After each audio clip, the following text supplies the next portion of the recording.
Hello students, metrology and measuring instrument के अंतर्गत important questions sessions पर लेक्चर्स चल रहे थे। अब तक 3 लेक्चर्स में मैं विभिन्न प्रकार के इम्पॉर्टेंट क्वेश्चंस बता चुका हूं। अभी मैंने चैप्टर नंबर 1 के इम्पॉर्टेंट क्वेश्चंस के विषय में लेक्चर शुरू किए हैं। आइए देखते हैं आज के इम्पॉर्टेंट क्वेश्चंस कौन कौन से हैं। क्वेश्चन है, टॉलरेंस या अनुमेयता की आवश्यकता क्यों होती है। इस प्रश्न को 1999 तथा 2003 में भेजा गया है। तो टॉलरेंस की आवश्यकता को जानने से पहले हमें टॉलरेंस के विषय में पता होना चाहिए कि टॉलरेंस क्या होता है, तब उसकी आवश्यकता की बात करते हैं। टॉलरेंस या सीमांतर भी कहते हैं इसको, माप की उच्च सीमा तथा निम्न सीमा के अंतर को सीमांतर या टॉलरेंस कहते हैं। जैसा कि पिछले लेक्चर्स में मैंने आपको बताया था कि यदि किसी जॉब की किसी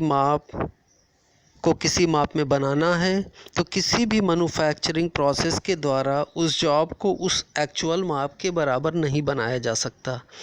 जब आप उस जॉब को बनाएंगे तो उसकी सीमा देनी होगी। इसके लिए जो उसका बेसिक साइज़ है उससे ऊपर तथा नीचे की सीमा बताना पड़ेगा और मशीन के द्वारा जॉब इसी सीमा के अंतर्गत ही तैयार किया जाएगा। रीजंस ऑफ टॉलरेंस, प्रश्न आपका था टॉलरेंस या अनुमेयता की आवश्यकता क्यों होती है। तो अब आइए आवश्यकता के बारे में समझते हैं। रीजंस ऑफ टॉलरेंस में भी यही उत्तर आप लिख सकते हैं या अनुमेयता की आवश्यकता में भी आप यही आंसर लिख सकते हैं। तो टॉलरेंस के 4 एम होते हैं, जिसमें पहला है मैन। इसमें ऑपरेटर या वर्कर की स्किल से उत्पाद की गुणवत्ता प्रभावित होती है। कहने का तात्पर्य यह है कि यदि वर्कर काफ़ी स्किल्ड है तो वह जॉब को अधिक एक्यूरेसी के साथ बनाएगा और बेसिक साइज़ के आसपास ही जॉब को रखेगा। परंतु यदि वर्कर अनस्किल्ड है या सेमी स्किल्ड है तो वह जॉब को उस सीमा से बाहर बना देगा। इसलिए टॉलरेंस को देने की आवश्यकता होती है। दूसरा कारण मशीन है। मशीन या मशीन टूल्स के कारण अनुमेयता या टॉलरेंस की आवश्यकता पड़ती है। किसी भी मशीन के द्वारा जॉब को बेसिक साइज़ में नहीं बनाया जा सकता, उससे ऊपर या नीचे के साइज़ में मशीन जॉब को बनाएगी। यदि मशीन अधिक एक्यूरेट है, सीएनसी मशीनों का प्रयोग किया जा रहा है, तो ये बहुत अधिक एक्यूरेसी के साथ तथा बेसिक साइज़ के आसपास जॉब बनाएंगी, तो उसमें टॉलरेंस कम दी जाएगी। और यदि मैनुअल ऑपरेटेड मशीन है तो उसमें अधिक टॉलरेंस की आवश्यकता होगी। इस प्रकार मशीन के कारण भी टॉलरेंस की आवश्यकता होती है।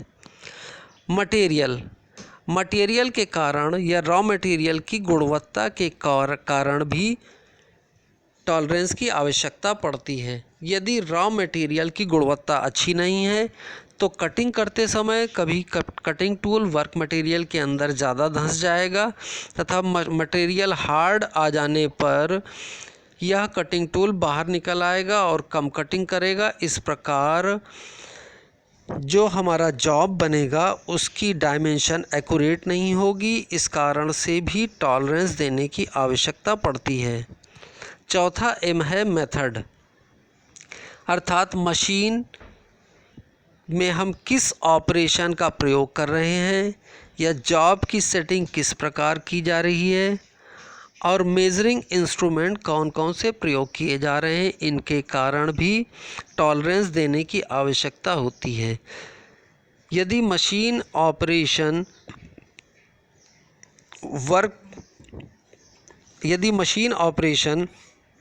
वर्क की आवश्यकता के अनुसार किए जा रहे हैं तो कम टॉलरेंस देने की आवश्यकता होगी। यदि मशीन के ऑपरेशंस काम चलाऊ तरीके से अन्य मशीनों पर किए जा रहे हैं तब अधिक टॉलरेंस देने की आवश्यकता होगी। यदि जॉब की सेटिंग ठीक प्रकार से की गई है तो जॉब एक्यूरेट बनेगा और उसमें कम टॉलरेंस की आवश्यकता होगी।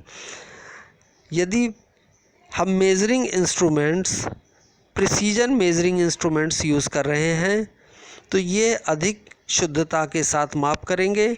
इस प्रकार से ऑपरेटर अधिक शुद्धता के साथ जॉब को बनाएगा। इस प्रकार 4M के कारण टॉलरेंस की आवश्यकता होती है। दूसरा प्रश्न है, एक पार्श्विक टॉलरेंस तथा द्विपार्श्विक टॉलरेंस में भेद कीजिए। यूनिलैटरल टॉलरेंस तथा बायलैटरल टॉलरेंस में डिफरेंशिएट करना है। यह प्रश्न बार बार पूछा जाता है। यह 1996, 2004, 2007, 2008, 2009, 2011 व 2013 में पूछा गया है। इस प्रकार यह प्रश्न किसी न किसी रूप में टॉलरेंस के लिए पूछा जाता है। तो मेथड ऑफ टॉलरेंस या सीमांतर की विधियाँ, जॉब पर टॉलरेंस देने, मेथड्स ऑफ टॉलरेंस या सीमांतर की विधियाँ। तो जॉब पर टॉलरेंस देने के लिए दो प्रकार की विधियों को प्रयोग किया जाता है। पहली विधि है यूनिलैटरल टॉलरेंस या एक पार्श्विक सीमांतर। दूसरी विधि है बायलैटरल टॉलरेंस या द्विपार्श्विक सीमांतर।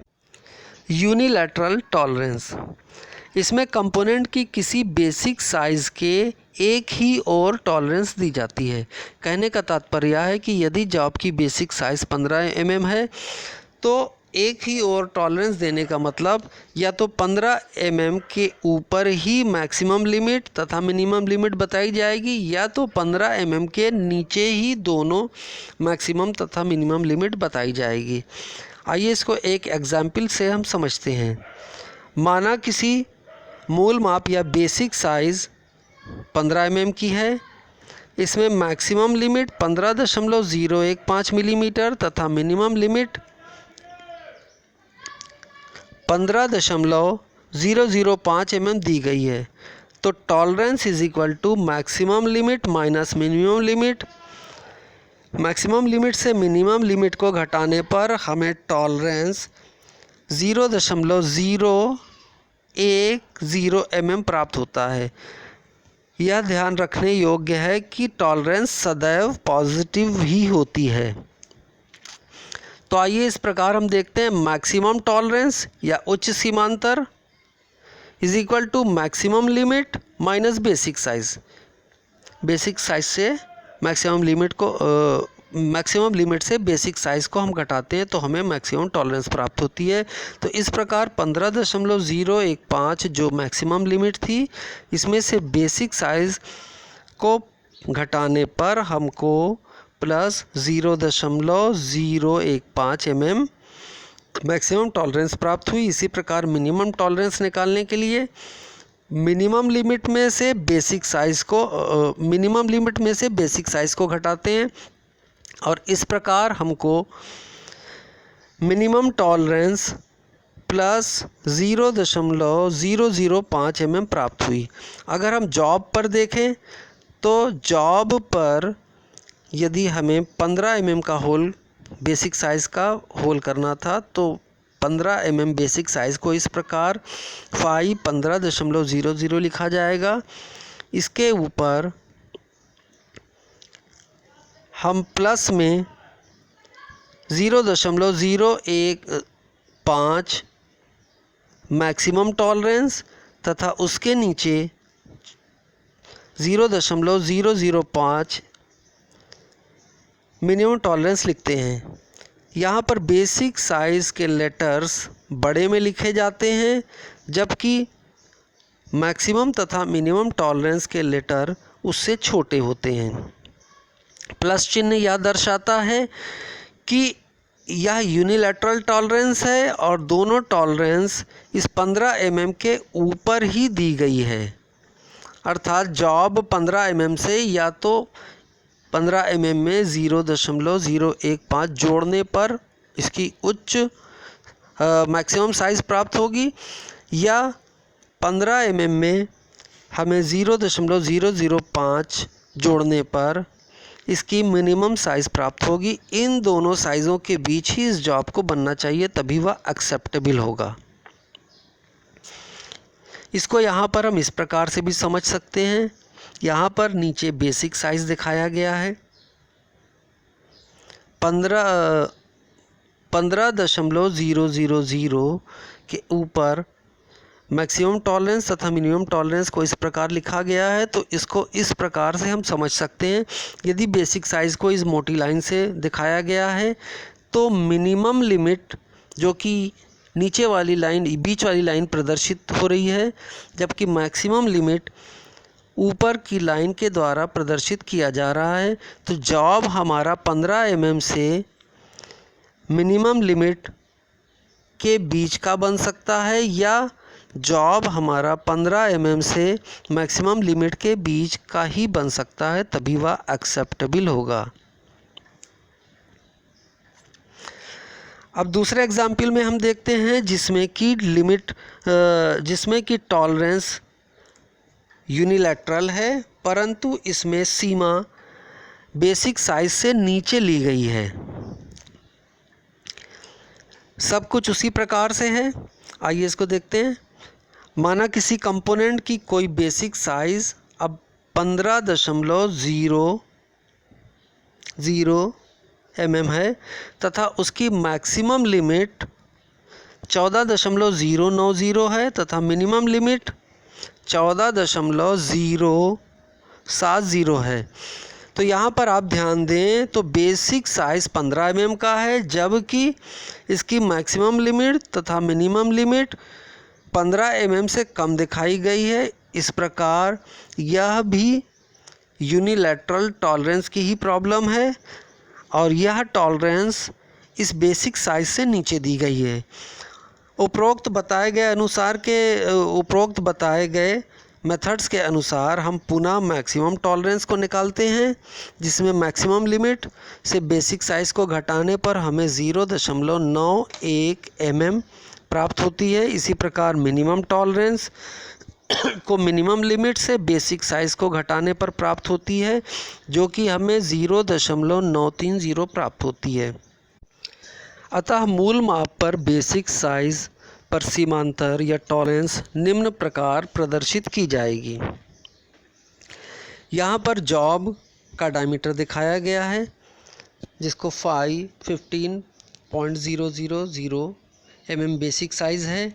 इसके ऊपर यूनिलैटरल टॉलरेंस जो कि इस बेसिक साइज़ से नीचे है, इसको दर्शाया गया है, जिसकी मैक्सिमम लिमिट 0.01 तथा मिनिमम लिमिट 0.030 है। इस प्रकार यदि हम इस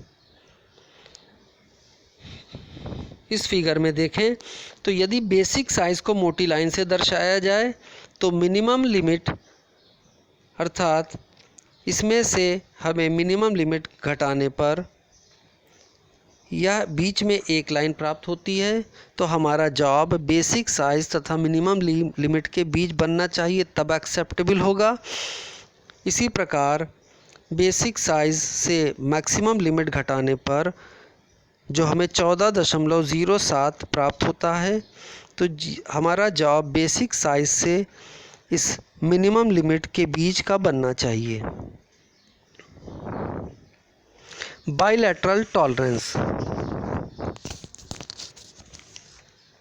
बाइलैटरल टॉलरेंस में कंपोनेंट की बेसिक साइज़ के दोनों ओर टॉलरेंस दी जाती है। आइए इसको एक एग्जाम्पल से हम समझते हैं। माना किसी अवयव या कंपोनेंट की मूल माप 15 mm है। यदि इसकी उच्च सीमा 15.008 mm तथा निम्न सीमा 14.99 mm हो तो टॉलरेंस को हम मैक्सिमम लिमिट से मिनिमम लिमिट घटाकर ज्ञात कर सकते हैं, जो हमें 0.018 mm प्राप्त हुई। या टॉलरेंस हमेशा पॉजिटिव होती है। इस प्रकार maximum tolerance is equal to maximum limit minus basic size से प्राप्त होती है, जो हमें प्लस 0.008 mm प्राप्त हुई और minimum tolerance is equal to minimum limit minus basic size. इस प्रकार हमें मिनिमम टॉलरेंस 0.01 mm प्राप्त हुई। इसमें यह ध्यान देने योग्य है कि मैक्सिमम टॉलरेंस पॉजिटिव में दी गई है जबकि मिनिमम टॉलरेंस निगेटिव में दी गई है।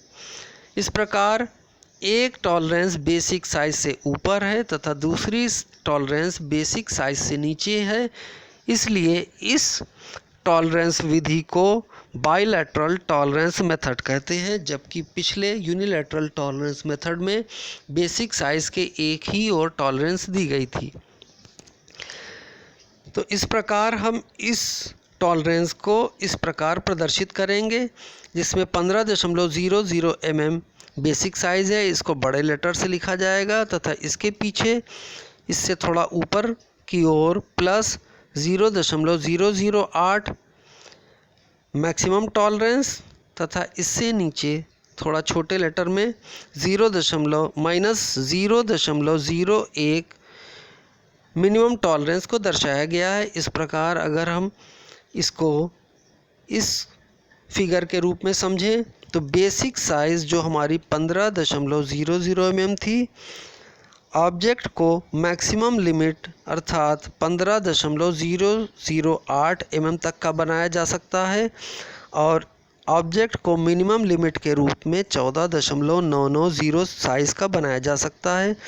इस प्रकार इन दोनों लाइंस के बीच यदि मैक्सिमम लिमिट तथा मिनिमम लिमिट के बीच यदि ऑब्जेक्ट की साइज़ आती है तो हमारा ऑब्जेक्ट एक्सेप्टेबल होगा, यदि इससे बाहर निकलता है तो हमारा जॉब रिजेक्ट हो जाएगा।